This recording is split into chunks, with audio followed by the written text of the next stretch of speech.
Chikkamagaluru IDSG ಕಾಲೇಜಿನ ಮತ ಎಣಿಕೆ ಕೇಂದ್ರದ ಬಳಿ ಶೃಂಗೇರಿ ವಿಧಾನಸಭಾ ಕ್ಷೇತ್ರದ ಅಂಚೆ ಮತಗಳ ಮರು ಎಣಿಕೆ ಸಂದರ್ಭದಲ್ಲಿ ಕಾಂಗ್ರೆಸ್ ಮತ್ತು ಬಿಜೆಪಿ ಕಾರ್ಯಕರ್ತರ ನಡುವೆ ಹೈಡ್ರಾಮಾ ನಡೀತಾ ಇದೆ. ಎಣಿಕೆ ಕೇಂದ್ರದ ಮುಂಭಾಗದಲ್ಲಿ ಗೊಂದಲದ ವಾತಾವರಣ ನಿರ್ಮಾಣವಾಗಿದೆ. ಹೈಕೋರ್ಟ್ ಆದೇಶದಂತೆ ಇವತ್ತು 1822 ಅಂಚೆ ಮತಗಳ ಮರು ಎಣಿಕೆ ಕಾರ್ಯ ನಡೀತಾ ಇದೆ. ಪ್ರಕ್ರಿಯೆ ವಿಳಂಬ ಆಗ್ತಾ ಇದೆ ಅಂತ ಆರೋಪಿಸಿ ಬಿಜೆಪಿ ಕಾರ್ಯಕರ್ತರು ಪ್ರತಿಭಟನೆ ನಡೆಸುತ್ತಿದ್ದಾರೆ.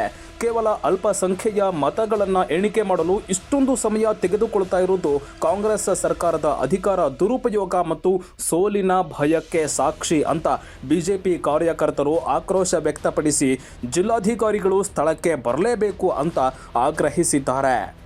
ಇವರು ಸರ್ಕಾರದ ಆಡಳಿತ ಯಂತ್ರ ದುರುಪಯೋಗ ಮಾಡಿಕೊಂಡು ಇಲ್ಲೇ ರಾತ್ರಿ ಕಳಿಬೇಕು ಅಂತಿದ್ದಾರೆ. 1700 ಓಟಿಗೆ ಇಷ್ಟೊತ್ತು ಬೇಕೇನ್ರಿ? ಬೆಳಗ್ಗೆ 7 ಗಂಟೆ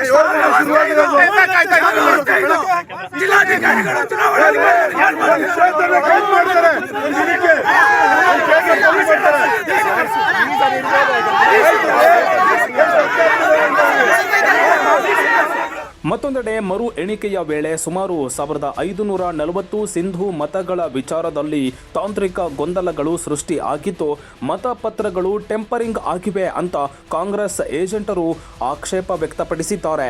ಈ ಗೊಂದಲದ ನಡುವೆಯೇ ಕಾಂಗ್ರೆಸ್ ಕಾರ್ಯಕರ್ತರು ಶಾಸಕ ಟಿಡಿ ರಾಜೇಗೌಡ ಪರ ಘೋಷಣೆಗಳನ್ನು ಕೂಗುತ್ತಾ ಸಂಭ್ರಮಾಚರಣೆಯಲ್ಲಿ ತೊಡಗಿದ್ದಾರೆ.